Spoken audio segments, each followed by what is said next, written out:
الأمم المتحدة أعلنت رسميا المجاعة في غزة. احنا الراجل هذا ناكل بالشاكل عندنا بدنا طحين ومتعفن ما حبيتك. Be in no doubt that this is irrefutable testimony.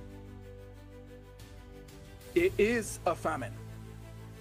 The Gaza famine. الوضع في قطاع غزة أصبح مأساوي، مفيش أكل، مفيش شرب، مفيش مية، مفيش لبن أطفال. Food stacks up at borders because of systematic obstruction by Israel.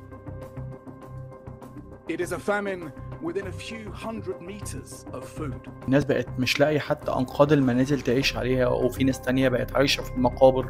People of dignity before it strips them of life. ورغم إن العالم كله اتحرك عشان يوقف المجازر اللي بتحصل في قطاع غزة،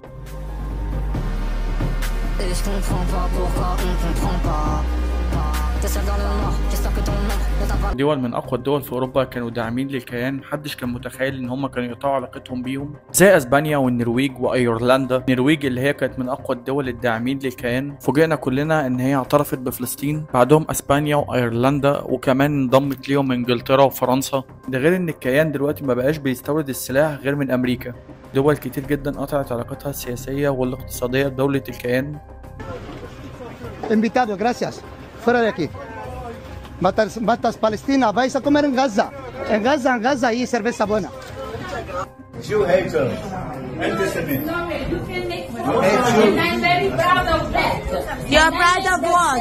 You're a Jew hater. 2,000 years of persecution over here. You're a terror supporter.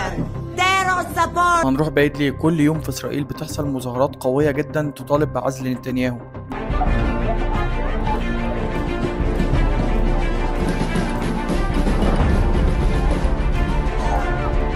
كل ده ما حركش ساكن مع نتنياهو وحكومة اليمين المتطرف، بتتمثل في وزير المالية سموتريتش ووزير الأمن القومي الإسرائيلي إتمار بالغفير. زادت تينا بلا إن هو خد 5000 مستوطن إسرائيلي وابتدى يقتحم المسجد الأقصى، وده بالمناسبة كان في ذكرى خراب الهيكل. الوقت اللي احنا بنتكلم فيه ده قوات الاحتلال بتستعد إنها تغزو غزة بريا وتسيطر عليها وتطرد سكانها منها ناحية الجنوب، في محاولة مستميتة من نتنياهو تحقيق حلم دولة إسرائيل الكبرى اللي بتمتد من النيل للفرات في شعب كامل بيدفع ثمن ده. في نهاية الفيديو ما تنساش تعمل سبسكرايب وتدعي لاخواتنا بالفرج القريب والدعوة لكل الشهداء بالرحمة.